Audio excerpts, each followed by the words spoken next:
أعوذ بالله السميع العليم العظيم من الشيطان اللعين الرجيم بسم الله الرحمن الرحيم الحمد لله رب العالمين والصلاة والسلام على سيد الأنبياء والمرسلين وآله الطيبين الطاهرين المعصومين ولعنة الله على أعدائهم وقتلتهم الآن إلى يوم الدين أما بعد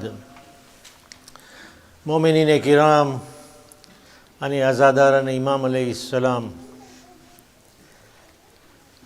દરેક દેશમાં અને દરેક કોમમાં આઝાદારીની રીત મનાવવાની અલગ અલગ હોય છે. આપણી ત્યાં પણ આ સિલસિલો ચાલે છે ફાતેમા સુગરાનો, અને હું પણ જે આલિમો પડે છે એમાંથી લઈને તમારી સામે પેશ કરું છું. એ પણ એવા આલિમો છે કે જેને કોઈ એમ નથી કે આ ખોટું પડે છે, અને તમને એનો મળી શકે છે યુટ્યુબની અંદર. જનાબે ફાતેમા સુગરા ઇમામે હુસૈન અલૈહિસ્સલામની આ એક દીકરી છે.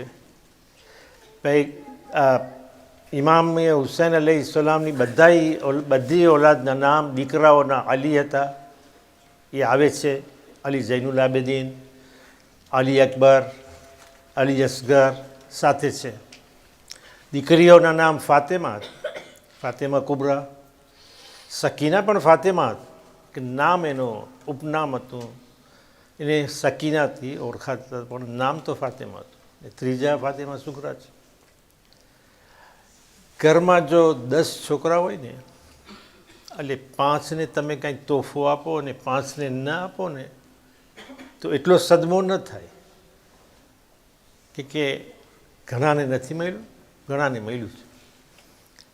પણ હવે 9 દીકરાઓને તમે કંઈ આપો ઓલાદને, એકને ન આપો તો એ ફેર હોય છે. એનો સદમો વધારે હોય, દુઃખ વધારે થાય, ગમ વધારે, એમ થાય કે કેમ મને એકલાને છોડી દીધા છે. જ્યારે ઇમામ હુસૈન બધી ઓલાદને લઈ જાય છે, બીજા ઘરના કેટલા માણસો છે, એક દીકરીને છોડી જાય, જો એ રિવાયત પ્રમાણે હોય એ ફાતેમા સુગરા, તો એને કેટલું ગમ થતું હશે, કેટલું દુઃખ થતું હશે. જનાબી અલી અસગર છે 3 અઠવાડિયાના છે, એનાથી વધારે નથી, માસૂમ છે. એ સફરની મુસીબત કેમ સંભાળી શકશે? તડકો અને ગરમી કેમ એ ખમી શકે ને આ ફાતેમા સુગરા ન ખમી શકે? ખ્યાલ આવે ને? તો ઇમામે હુસૈન અલૈહિસ્સલામ રવાનગીના બયાનમાં તમે આ સાંભળો છો 28મા સફરના, કે શેખ સાહેબ તમે શું પણ પડતા હશો, સૈયદ પણ છે, સૈયદ પણ આ બયાન પડે છે. આવા હમણાં પડી ગયા, ફાતેમા સુગરાનો જિકર કરી ગયા. તો કરબલાનો બનાવ એવો છે કે આપણા મગજમાં સમાય ના. કોઈ એમ ન કહે કે હું કરબલાને વધારે સમજું છું, 1-2 કિતાબ મક્તલની પડી લીધી હોય કે સમજે, તમને નથી કહેતો, કે એમ કહે કે હું કાંઈ જાણું છું. ન તમે વાં હતા, ન હું હતો, ન જેવો ખ્યાલ એવો રાખે છે એ લોકો વાં હતા, અને લખવાવાળા છે ને એ પણ નહોતા. તો એવી વાત ન કરવી જોઈએ કે હું વધારે સમજું છું. જ્યારે આપણા દાદાની વાત આપણે નથી સમજતા. હું તમને જો વાત કરીશ, આ છોકરા તો કંઈ જાણતા જ નથી, એટલે તમે પણ નથી જાણતા. વાંચો જવાન બુઝુર્ગોમાંથી કોઈને કદાચ ખબર હોય કે જ્યારે પહેલી રાતથી 10 રાત સુધી ખાટલા ઉપર સૂતા નહોતા, જમીન પર સૂતા હતા. માનશો તમે? એવા માનશો? તમે કબૂલ કરશો કે એ સૂએ નીચે? એ નોખા સૂએ, અને સારું સારું ખાવાનું તો ખાય નહીં. મેં એક સૈયદને જોયા હતા કે આવ્યા હતા, મરૂમ થઈ ગયા. એ આ સેવ કરીને સેવ એ ના ખાય. એ કે આ તો અમે અમારે શાદીમાં વાપર્યા સેવ. શાદીની ચીજ અહીંયા કેમ ખવાય? એટલે એને સમજવું મુશ્કેલ છે ને. એના ઉપર ઈમાન રાખવું એ પોતાના ઈમાન પ્રમાણે છે. તો આપણા વડવાઓ હતા, બુઝુર્ગો હતા. આજે તો આપણે હમણાં રોઈને જશું તો મને ખબર નથી બીજું શું કરશું, ક્યાં ભેગા થશું. તો એવું ન હતું. હું આ જોયું છું એટલે તમને કહું છું. પણ આજે હું જોઉં છું બીજું. તો આ બધા જમાના જોયા, બચપણ જોયો, જવાની જોઈ, આજે બુઢાપો જોયો, હજી શું જોવાનું છે મને ખબર નથી. તો કરબલાનો બનાવ એવો છે કે કોઈ એને પોતાના મગજમાં ઇમેજિનેશનમાં નથી સમાવી શકતો. dans les confins de l'imagination ના થાય. તો ઇમામે હુસૈન અલૈહિસ્સલામ બધાને લઈ જાય છે, એક દીકરીને મૂકી દે છે. એનું કારણ પોતે જાણે, ભલે આલિમો પડે છે, એને જાણે વધારે બહેતર જાણે શા માટે ના લઈ ગયા. ઇમામે હુસૈન અલૈહિસ્સલામ સફરની તૈયારી કરે છે. બધાને કહે છે કે તૈયારી થાવ, કે તૈયારી કરો, તૈયાર કરો. એમાં ઉમ્મે સલમાન હતા અંદરમાં લિસ્ટમાં, નાની, એ રહી જાય છે. હઝરત અબ્બાસ આવે છે, બીજી 3 ભાઈઓ આવે છે, પણ એની માને નથી લઈ જતા ઉમ્મુલ બનીને. તો એમાં એની પાસે આ રાખી જાય છે ફાતેમા સુગરાને. બીજા બધા હતા. તો ઇમામે હુસૈન કહે છે ઉતાવળ કરો. 28 રજબનો દિવસ હતો. મગરીબ પહેલાં આપણને ઉપડી જવાનું છે. મગરીબ અહીંયા નથી કરવાની, મદીનામાં. એની પહેલાં રવાના થઈ જાય. કેમ મોડું થાય છે? ને ફાતેમા સુગરાને મુલાકાત કરીને સલામ કહી, ખુદા હાફિઝ કરીને તરત રવાના થઈ જવા, રોકાવાનું નથી. ઇમામને ખબર હતી કે ફાતેમા સુગરા કોઈ પણ બીબીને પકડીને અહીંયા આવશે ને બાબા પાસે સિફારિશ કરવાની. ઉમ્મે ફરવા આવ્યા, ઉમ્મે રબાબ આવી, માં ઉમ્મે કુલસુમ પસાર થયા, દરેક કોઈ પસાર થયા, ફાતેમા કુબરા પસાર થયા. જ્યારે જનાબે ઝૈનબ સલવાતુલ્લાહ વસલામ આવ્યો ને તો એનો હાથ પકડી લે છે. ફૂફી એ કે તમે મારી સિફારિશ કરી શકશો, કે તમે મારા બાબા પાસે લઈ જાઓ ને તમે એના પાસે માંગણી કરો કે મને તમારી સાથે કાફલામાં લઈ જાય. તો જનાબે ઝૈનબ એને સમજાવે છે કે પછી કહે છે કે નહીં, મારા બાબા તો હવે નહીં આવે. અડધી રાતના હું કંઈ અવાજ સાંભળતી હતી બારે, અને હું નીકળી વારે તો જોયું તો એક કાળા પડદાની અંદર કોઈ બીબી રોઈ રહી હતી. યા હુસૈન કહીને રોતી હતી.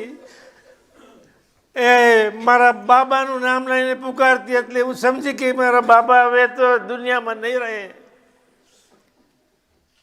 તો જનાબે ઝૈનબ ફાતેમા સુગરાનો હાથ પકડીને આવે છે ઇમામે હુસૈન પાસે. તો ઇમામે હુસૈન જોઈને જ કહી દે છે કે બહેન ઝૈનબ, હું તમારી કોઈ વાતને કદી રદ નથી કર્યો, પણ આજે હું ફાતેમા સુગરાને લઈ જવાવાળો નથી.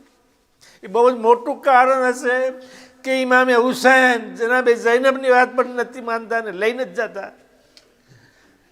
એ કહે છે જેવી રીતે આલિમો પડે છે એમ કહું છું કે મને આ ઘરની અંદર કોઈ મારા બાબા અલીની સુરત રાખે છે, કોઈ મારા નાના રસૂલની સુરત ધરાવે છે, કોઈ મારી મા ફાતેમા ઝેરાની સુરત છે. તો આ ફાતેમા સુગરાનો ચહેરો બિલકુલ મારી મા જેવો છે. હું પસંદ નથી કરતો કે કુફા ને શામના રસ્તામાં કેદીઓની અંદર મારો માનો ચહેરો મને નજર આવે. ફાતેમા સુગરાને સાથે લેતા નથી. કાફેલો રવાનો થાય છે. અઝાદારો હજી તો થોડોક આગળ વધ્યો હતો અને જનાબે ફાતેમા સુગરા ઘરથી બહાર નીકળે છે, પાછળ આવે છે. તમને ખબર છે કાફેલો જાતો હતો એ કેવી રીતે રવાનો થયો, કે એટલો બંદોબસ્ત કરવામાં આવ્યો હતો કે કોઈ પણ બાજુમાં પસાર ન થાય, કોઈ મર્દ કોઈ જવાન પસાર ન થાય, કયા ફાતિમા? આ ફાતિમાની ઓલાદ હતી, માસુમીનની ઓલાદ હતી, ઇસ્મત તહારતની બીબીઓ હતી. જ્યારે કાફેલો રવાનો થયો અને ફાતિમા સુગરા પાછળ આવ્યા તો હઝરત અબ્બાસ આવે છે અને ફાતિમા સુગરાને લઈ આવે છે. ત્યારે કહે છે કે મને એક વખત હજી મારા ભાઈ અલી અસગરને સોંપો કે હું તેને મળી લઉં. અલી અસગર ત્યારે 3 અઠવાડિયાના હતા હાથમાં સોંપે છે. જનાબે ફાતિમા સુગરાના હાથમાં જ્યારે અલી અસગર આવે છે તો પાછો એ કોઈ બીબીના હાથમાં જાતા નથી. દરેક બીબી આવે છે લેવાને કે હું આને લઈ જાઉં.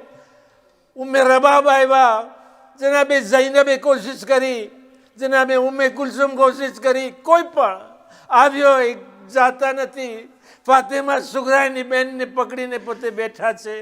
આખિરકાર ઇમામે હુસૈન આવે છે, કાંઈ કરતા નથી, ના અલી અસગરને લે છે પણ કાનમાં કંઈ કહે છે. શું કહ્યું? એક વાત કહી કે જેનાથી જનાબે અલી અસગર ચોંકી ગયા અને બાબા તરફ ગયા, બહેનને છોડી દીધી. ત્યારે આ કાફેલો રવાનો થયો. કદાચ ઇમામે હુસૈને કાનમાં એમ કહ્યું હોય કે મારી એ જંગ કરબલામાં અધૂરી છે અગર તું મારી સાથે આવતો નથી. અરે મારા કાફેલાની અંદર સૌથી વધારે મોટો જહાદ કરનાર લડવૈયો તું છો. કાફેલો રવાનો થયો. શાબાન, માહ રમઝાન, શવ્વાલ, જિલકાત, જિલ્લાજ 5 મહિના પસાર થયા. કઈ સમાચાર નથી. જનાબે ફાતિમા સુગરા એમ કહે છે કે કાગળ લખે છે, એક કાગળ લખે છે ને એક કાસિદ ગોતે છે ફખ્તર, અને એને સોંપે છે કાગળ, અને બધા એના ચિહ્ન દેખાડે છે અને સીધી આપે છે કે આવી રીતે હશે, આ મારા બાબા છે, જમણી બાજુ આ હશે, ડાબી બાજુ આ હશે. કાગળ લઈને કાફેલો રવાનો થાય છે, કાસિદ રવાનો થાય છે. એમ કહે છે કે આશુરાનો દિવસ હતો. ઇમામે હુસૈન અલૈહિસ્સલામ મેદાનમાં ઊભા છે. મૌલાના એ અમીર હસન નક્કી પડતા હતા સૈયદ. ઇમામે હુસૈન ઘોડા ઉપર છે, જમણી બાજુ જોઈ છે, ડાબી બાજુ જોઈ છે, આસમાન તરફ જોઈ છે, પાછળ જોઈ છે, અને પછી મદીના તરફ નજર કરે છે. જનાબે ઝૈનબની આદત હતી કે એને ભાઈના દરેક શ્રેષ્ઠને જોતા હતા. તો એ જ્યારે ખૈમામાંથી જોયા તો એ જનાબે ફિઝાને મોકલે છે. જનાબે ફિઝા ઘરની એવી બાયડી હતી, કનીઝ હતા, પણ એને માં કરીને પુકારતો હતો. કહે છે કે અમ્મા ફિઝા તમે જાઓ, મારા ભાઈને બોલાવી આવો. હું અગર જઈશ ને તો એનો દિલ તડપી જશે, તમે જાઓ. જનાબે ફિઝા જાય છે, સલામ કરે છે. ઇમામે હુસૈન ચોંકી જાય છે કે કોણ આ મેદાનની અંદર મેં સલામ કરે છે કે જ્યાં કોઈ સલામ કરવાને માણસ હરામ સમજે છે. જનાબે ઇમામે હુસૈન અલૈહિસ્સલામ પૂછે છે કે એ અમ્મા ફિઝા કેમ તમે તકલીફ લીધી? કે ના, હું મારા તરફથી નથી આવી, શહઝાદી ઝૈનબ તરફથી આવી છે, તમને બોલાવી રહ્યા છે. જનાબે ઇમામે હુસૈન આવે છે મેદાનમાં અને જનાબે ઝૈનબ પૂછે છે કે ભૈયા તમે શું જોઈ રહ્યા છો, જમણી ડાબી ઉપર પાછળ? કે હું જમણી ને ડાબી બાજુ તરફ એટલા માટે જોઈ રહ્યો હતો કે મારા બધા સહાબીઓ શહીદ થઈ ગયા, ઘર આખો ખાલી થઈ ગયો. ગઈકાલે રાતના કેટલો અવાજ આવતો હતો, કુરાનની તિલાવત, તસ્બીહ અને તહલીલની તિલાવત થતી હતી. આજે બધા ખૈમાઓ સુનસાન છે. આ મેદાન લોહીથી રંગાઈ ગયું છે. એ હું નજર કરી રહ્યો હતો, મારા દોસ્ત હબીબ યાદ આવી ગયા. અરે ઝોહેર ઇબ્ને કઈની વફાદારી યાદ આવી ગઈ. અરે અલી અકબર મારા જવાન દીકરા યાદ આવી ગયા. અરે અબ્બાસની વફાદારી યાદ આવી ગઈ. હું જોઈ રહ્યો હતો આસમાન તરફ એટલા માટે નજર કર્યો કે અસરનો વખત થઈ ગયો કે નથી થયો. હું જોતો હતો કે ક્યારે અસરનો વખત થાય છે. અરે ખૈમા તરફ કેમ નજર ન કરો? અરે રાતના મા ફાતિમાનો જનાઝો જે ઉપાડવામાં આવ્યો હતો એ મને યાદ આવી ગયો. કદાચ ઇમામે હુસૈનને યાદ આવી ગઈ હોય અઝાદારો કે હમણાં શામ થશે, રાત પડશે. અરે માનો જનાઝો હતો, પણ અહીંયા ખૈમાઓ લૂંટવામાં આવશે, તમારી ચાદરો છીનવામાં આવશે. કદાચ ઇમામે હુસૈનના ખ્યાલ આવ્યો હોય. પછી કહ્યું કે મદીના તરફ એટલા માટે નજર કર્યો કે અહીંયા મારી દીકરી સુગરા મને યાદ આવી ગઈ. અરે અલી અકબર પણ સુગરાને યાદ કર્યા હતા. હરેક કોઈ યાદ કર્યો હતો સુગરાને. તો તે વખતે એમ કહે છે કે એ ટાઈમની અંદરમાં લગભગ કાસિદ આવે છે કે આગળ લઈને ઇમામને સલામ કરે છે. ઇમામને સલામ કરે છે અને કહે છે કે ફાતેમા સુગરા તરફથી કાસિદ થઈને આવે છે, આ તમારો પત્ર છે. ઇમામે હુસૈન પત્ર લીધે. બસ આ ખત્મ કરું છું કે ઇમામે તમે રડી લ્યો. ઇમામે હુસૈન ઉપર આ ટાઈમ છે કે રડવાનો, ને જરા ફાતેમા ઝહરા સલાતુલ્લાહ વસલામ અલૈહાના રૂમાલની અંદર આપણા આંસુઓ મોતી બનીને રહે. ઇમામે હુસૈન કે આગળ વાંચે છે એમાં જનાબે ફાતેમા સુગરાએ ઘણું બધું લખ્યું. અલી અકબરને યાદ કર્યા, અલી અસગરને યાદ કર્યા, કાસિમને યાદ કર્યા. હમણાં આપણે સાંભળ્યું શાદીનો બયાન કદાચ યાદ આવી ગયો હોય. અઝાદારો, ઇમામે હુસૈન અલૈહિસ્સલામ એક કાગળ લઈને ખૈમામાં આવે છે અને ખૈમામાં વાત સંભળાવે છે અને પછી કાસિદનો હાથ પકડીને લઈ જાય છે અલી અકબરના લાશ ઉપર કે અરે આ એનો જવાબ છે. કાસિદ દેખીએ છે, હું કઈ જવાબ લખતો નથી, પણ આ તું જોઈ લે જે અલી અકબર ઉપર સલામ મોકલેલા છે, જો એના છાતીમાં બળચી લાગ્યું છે. અરે અલી અસગરની કબર ઉપર લઈ આવે છે. અઝાદારો, કોઈ શહીદને દફન નતા કર્યા, અલી અસગરને દફન કર્યા કે એ જુલમથી બચી જાય. કદાચ કે દરેક માથાને કાપવામાં આવશે તો મારો આ નાનો અલી અસગર બચી જાય. મને ખબર નથી કે કેવી રીતે દફન કર્યા, તલવારથી. આ આસમાને કદી આવો દેખાવ જોયો નહીં હોય કે માં લાશને ઉપાડી હોય અને બાપ કબરને તલવારથી ખોદે અને દીકરાની અંદરમાં સુરાવે અને પગ તરફથી ચાલુ કરે છે, દૂર નાખવાનું, માટી નાખવાનું, આસ્તે આસ્તે વધે છે. મને ખબર નથી કે બાપે પોતાના દીકરાનો મોઢું કેવી રીતે માટીથી છુપાવ્યું, કેવી રીતે એને સતાડ્યો અને કેવી રીતે આંખના આંસુઓથી માટીને ભીની કરી. અઝાદારો એને દેખાડે છે કે આ અલી અસગર છે જેને એને કહ્યું હતું કે પ્યાર કરજો. અરે અલી અસગર તો આને દફન કરીને આવ્યો છો. આ તો એનો જવાબ છે. તું મદીના જઈને મારી દીકરી સુગરાને આ સમાચાર આપજે ને હું પણ જંગ માટે, મેદાન માટે તૈયારી કરી રહ્યો છું. અલા રહમતુલ્લાહિ અલલ કૌમિ ઝાલિમીન વસયલ્મુલ લઝીના ઝલમુ યમનકલિબીન યનકલિબૂન. માતમે હુસૈન.